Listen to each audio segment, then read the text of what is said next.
Bonjour à tous et bienvenue dans ce Morning Bull Live. Nous sommes le 31 janvier 2025. Il n'y a plus de short dans le marché, plus personne n'a peur de rien et ça n'est vraiment pas facile de faire baisser les marchés. Pourtant, individuellement, je vous jure qu'il y a quand même 2-3 belles claques. On va le voir dans quelques minutes, mais pour ceux qui sont férus de statistiques, pour l'instant, on retiendra quand même que 79% des sociétés qui ont publié leurs chiffres étaient meilleures que les attentes du marché. Les chiffres économiques sont un beau bordel, il n'y a pas d'autre terme. Ils donnent toutes les indications possibles et imaginables et leur contraire. Et puis, bien sûr, Madame Lagarde revient du futur.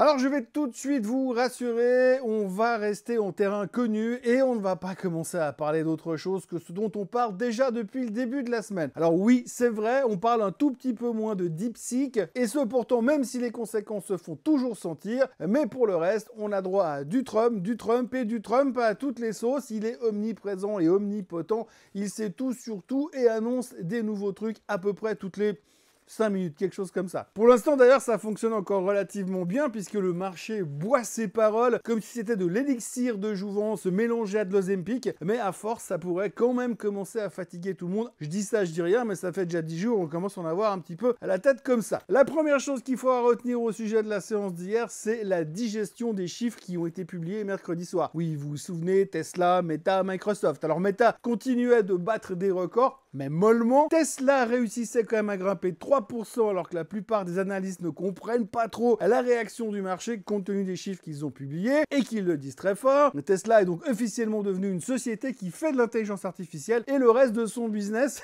tout le monde s'en tamponne complètement. Les voitures sont devenues de la décoration et la totalité du marché se concentre sur ce qu'a dit Elon Musk hier. Ils sont tellement leaders dans l'IA qu'on n'aperçoit même plus le second, la concurrence, tellement ils sont loin derrière. Donc clairement, Tesla se traite sur des multiples d'une société d'intelligence artificielle et la voiture électrique, comme d'habitude, tout le monde s'en fout. Et comme les shorts ont été exterminés sur la planète, il n'y a plus aucun risque sur Tesla. Bon, en même temps, ça fait quand même bien longtemps que Tesla n'est plus vraiment valorisé comme un constructeur automobile, ça on le sait, parce que si on devait le comparer à un Volkswagen ou à un Stellantis, soit Stellantis et VW sont horriblement bon marché, soit Tesla, c'est le short du siècle. Bref, Tesla était en hausse de 3%, mais les têtes sont secouées quand même en signe d'incompréhension. Et puis d'ailleurs, à propos de signes d'incompréhension, on peut aussi parler de Microsoft. Là aussi, on s'est posé des questions. Comment une boîte qui sort des chiffres globalement aussi bons peut se faire démonter de 6% pour une sombre histoire de ralentissement de la croissance dans le secteur du cloud? Je sais bien que le marché a toujours raison, mais pour le coup, hier, on était quand même en droit de se demander si le marché n'était pas un peu complètement con, une fois n'est pas coutume. Tout ça pour dire que la séance d'hier aura été une séance haussière un peu partout dans le monde, même s'il a fallu un peu plus de temps à nos amis américains pour réussir à terminer dans le vert. En Europe, on a eu droit aux chiffres du PIB et globalement,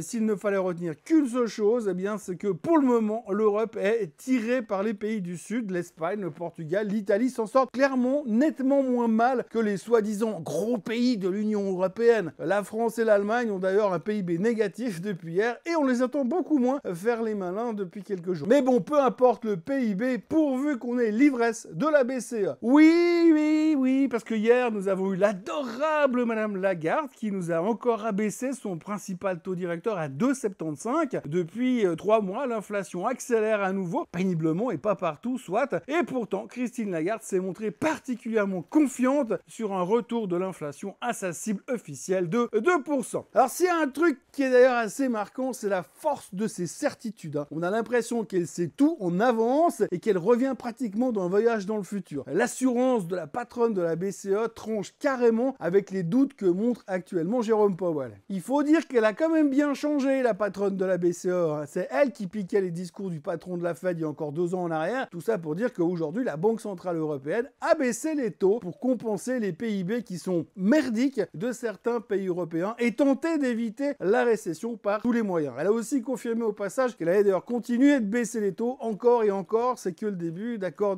comme disait Francis Cabrel, afin de sauver le soldat Allemagne et le caporal France. Une autre certitude qui a fait du bruit du côté de Madame Lagarde, c'est l'Europe qui n'aura jamais de crypto-monnaie, de réserve de crypto-monnaie, selon elle. Alors que le reste de la planète est en train de virer sa cutie, tout spécialement sous la houlette et sous la direction de l'agent orange de Washington. On espère donc qu'elle n'est pas en train de se gourer de trajectoire, parce que si par le pur des hasards, le Bitcoin va vraiment à 500 000 $, et puis que t'en as pas la queue d'une ou la queue d'un dans ton portefeuille, ça risque quand même de faire mauvais genre. En résumé, la BCE a baissé les taux, les PIB ont connu des jours meilleurs, surtout en France et en Germanie, et pourtant le DAX, devinez quoi? Et oui, le DAX, il est au plus haut de tous les temps, un nouveau record d'altitude, et pour la petite info et pour la bonne bouche, depuis le début de l'année, le DAX prend déjà 10%. Du côté de chez Trump, alors qu'il continue de coller la responsabilité de tous les problèmes sur le dos des transgenres, des woke et de ses prédécesseurs, oui, parce qu'hier, on a aussi appris que s'il y a eu un crash à Washington, c'est parce que Obama et Biden ont attribué des jobs à des gens qui n'avaient pas les compétences, selon le président américain. Pourtant là, tout de suite, on dirait plutôt que c'est le pilote d'hélico qui n'avait pas les compétences. Rien ne prouve qu'il s'identifiait à un homme, à une femme ou alors à un cheeseburger. Tout ça pour dire que Trump était de sortie hier, et ce, comme tous les jours. Le grand patron était en mode tarif douanier, puisqu'il s'est encore une fois pris la tête avec le Canada et le Mexique, en leur reprochant de ne pas avoir stoppé les exportations de fentanyl et de migrants illégaux. Et donc, en conséquence, dès ce samedi, les tarifs douaniers vont entrer en vigueur à coût de 25%. Et dans la foulée, puisqu'il y était, le président a également prévenu que si les BRICS tentaient quoi que ce soit pour briser l'hégémonie du dollar, ils s'en prendraient plein les dents avec des tarifs de 100%. Allez, pas dans la demi-mesure, on y va carrément. Et donc oui, ces nouvelles annonces ont un tout petit peu freiné l'enthousiasme des marchés, déjà que Nvidia peine à se remettre de l'effet DeepSeek et que le secteur des semi-conducteurs est toujours dans le coma. Ça n'était pas forcément la meilleure nouvelle qui pouvait nous tomber sur le coin de la figure hier. La journée a donc commencé dans le rouge et les chiffres du PIB US ont ralenti de 3,1% à 2,3% et en dessous des attentes qui étaient de 2,7% selon les stars économistes américaines. Eh ben, ça n'a pas vraiment aidé à réchauffer l'ambiance dans l'immédiat, mais heureusement, pour compenser un peu, il faudra noter que les jobless claims étaient un peu moins pourris que prévu, donc c'était pas mal. Par contre, quand on voit ces chiffres tomber un à un, je peux vous dire qu'il y a un job que je ne voudrais pour rien au monde, c'est celui de patron de la Fed. Non, parce que d'un côté, tu te fais démonter par le président qui te déteste, et puis de l'autre, tu as les chiffres économiques qui vont dans tous les sens et qui te rendent la tâche encore plus complexe pour choisir la direction à prendre au niveau des taux. Tout ça pour dire que hier, les marchés US ont pataugé dans le rouge toute la journée pour finalement réussir à se sortir de l'ornière à la toute dernière seconde et finir en hausse. Ce matin, vous connaissez l'histoire, c'est toujours l'année du serpent, la Chine est fermée, tout comme Hong Kong, le Japon a publié son CPI qui est à 2,5%, en ligne avec les attentes, le Nikkei est en forte hausse puisqu'on explose de 0,3%, c'est de la folie. Et pendant ce temps, le pétrole se comporte comme une boule de flipper dans un couloir très étroit qui attend de voir ce qu'il va ressortir des droits de douane de Trump, histoire de voir à quelle sauce il va être mangé. J'en profite pour rappeler juste au passage que si on veut ramener l'inflation à 2% aux USA en ne comptant que sur le baril, ça serait pas mal si le baril pouvait descendre en dessous des 20 $. Et encore, je dis 20, c'est pour être sympa, ce serait plutôt 15. À l'heure actuelle, le WTI est à 73,43. Il y a encore donc un paquet de boulot pour faire baisser le baril et ramener cette foutue inflation à 2% et forcer Monsieur Powell à baisser les taux. Et du côté du meltage jaune, eh bien, vous aurez bien compris qu'il a bien aimé les déclarations de Tonton Donald hier, surtout celles sur les droits de douane. Cette instabilité et cette incertitude, ainsi que ces, évidemment, risques d'inflation qui pointent à l'horizon comme un troupeau de marmottes qui aurait fini d'hiberner et qui sortirait du terrier pour aller emballer le chocolat dans le papier d'aluminium. Eh bien, ils ont fait démarrer le métal jaune à la hausse et par la même occasion au plus haut de tous les temps. Alors ce truc est jaune, très lourd, fond comme une motte de beurre dès que tu le rapproches un peu trop d'un chalumeau. Il n'a absolument aucune compétence en intelligence artificielle, ne permet pas de perdre du poids comme le Zempic et pourtant ce matin ça vaut plus de 2849 $ l'once et les 3000 ne sont même plus en option. La question c'est de savoir quand est-ce qu'on va les toucher. Tout ceci mis à part, il y a une chose que l'on attendait super fort hier soir, c'est les publications trimestrielles d'Apple. Il faut dire qu'il y avait un soupçon de méfiance chez les investisseurs puisque depuis quelques temps, on savait que les ventes d'iPhone, c'était pas Byzance en Chine, et au vu des chiffres publiés hier soir, c'était évident que l'iPhone et la Chine, c'est plus vraiment une histoire d'amour. Mais par contre, la bonne nouvelle, c'est que ça ne ralentit qu'en Chine, et que dans le reste du monde, eh ben, nous sommes toujours suffisamment fans pour claquer 1500 balles tous les 18 mois pour jouer à Candy Crush ou publier des messages débiles sur Snapchat, en se filtrant tellement nos photos que personne ne nous nous reconnaîtra s'il nous croise dans la rue. Le géant californien a donc annoncé un résultat en hausse de plus de 7% sur le Q4 à 36,33 milliards. C'est légèrement mieux que le consensus qui était à 35,6. Le chiffre d'affaires est en hausse de près de 4% à 124,3 milliards. C'est pile poil dans les attentes et c'est d'ailleurs un nouveau record historique pour Apple, 124,3 milliards, c'est monstrueux. Les revenus de l'iPhone étaient en baisse de 1%, mais comme ça n'était que dû à la Chine, c'est pas grave. En revanche, du côté des Mac et des iPads, carton plein, mais c'est surtout la division des services d'Apple qui a fonctionné comme principal relais de croissance. On n'avait pas vu venir celle-là, avec des revenus records de 26,34 milliards, en hausse de près de 14% sur l'année 2024. Pour faire simple, c'était des chiffres qui étaient pas bons partout, mais là où ça pêchait, il y avait d'autres chiffres qui compensaient dans le bon sens. Donc l'un dans l'autre, le trimestre a été apprécié par les analystes et le titre prenait 3% after close. Et puis ce matin, puisqu'un des problèmes d'Apple, c'est la concurrence avec les Chinois et Samsung, eh bien Samsung vient de publier des chiffres en demi-teinte qui laissent à penser que le monde du smartphone n'est facile pour personne. Samsung est en baisse de 2,5% à Séoul. Dans les autres histoires du jour, UPS a annoncé jeudi un bénéfice plus élevé que prévu pour le dernier trimestre de 2024, mais ses prévisions de chiffre d'affaires et de résultats d'exploitation pour 2025 se situent un petit peu plus bas que les estimations des analystes, sans compter qu'ils ont décidé de revoir leur partenariat et ils comptent réduire une partie de leur business avec Amazon de 50%, parce que les marges sont pas terribles et que du coup ils préfèrent se concentrer sur des clients plus rémunérateurs. Alors je vous le dis tout de suite, les intervenants, ils ont pas aimé du tout la partie de la phrase où ils disaient réduire le business de 50% avec Amazon. Et le titre s'est fait pulvériser de 14%. Par contre, pour ceux qui sont patients et qui croient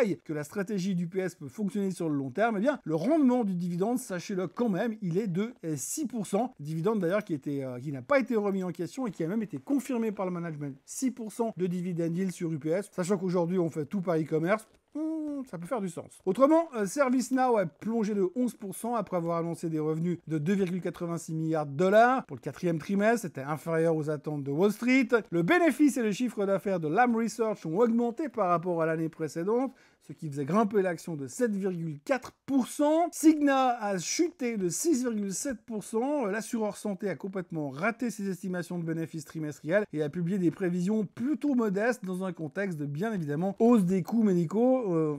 Je ne me souviens pas qu'en fait la dernière fois on a parlé de baisse des coûts médicaux. Whirlpool est passé dans les chiffres rouges. Ils ont annoncé une perte hier et le titre a littéralement plongé de 16%. Comcast a également raté son trimestre et reculé de 11%. Et puis Caterpillar prévient que ses revenus seront légèrement inférieurs en 2025. La faute aux inquiétudes concernant la demande qui pèse sur les perspectives du marché de l'équipement lourd. Globalement, les chiffres étaient meilleurs que les attentes, mais les inquiétudes ont donc pesé plus lourd, comme l'équipement. Facile celle-là. D'où la baisse de près de 5% hier. En revanche, il n'y avait pas que du mauvais, puisque Las Vegas Sands a bondi de 11% après que la société de casinos et de centres de villégiature ait annoncé des résultats trimestriels en demi-teinte, mais par contre, ils ont parlé de reprise dans la foulée, donc on a bien aimé la thématique. Et pour surfer sur la vague du bonheur, on retiendra encore qu'Intel a publié ses chiffres hier soir. On va pas qualifier ces chiffres d'extraordinaires, mais par contre, ce qu'il faut quand même noter, c'est que les analystes ont l'air plutôt satisfaits des restructurations qui ont été mises en place par le nouveau management. Du coup, le titre prenait quand même 3,65% after close, tout ça avec des résultats quand même pas exceptionnels. Et pour terminer avec les chiffres, eh bien, on notera aussi que Visa et Mastercard se sont montrés très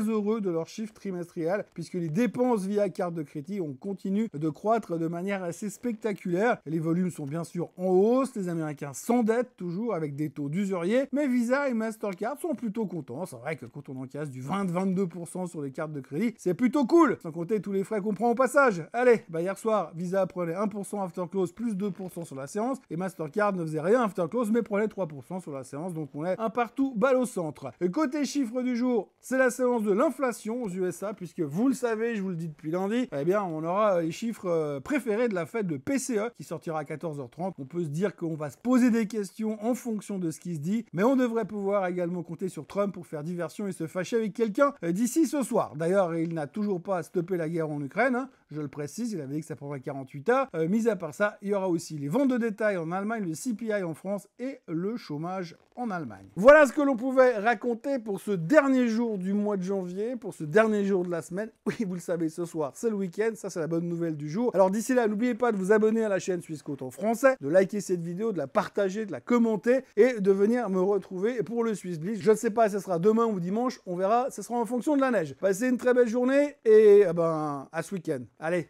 bye bye.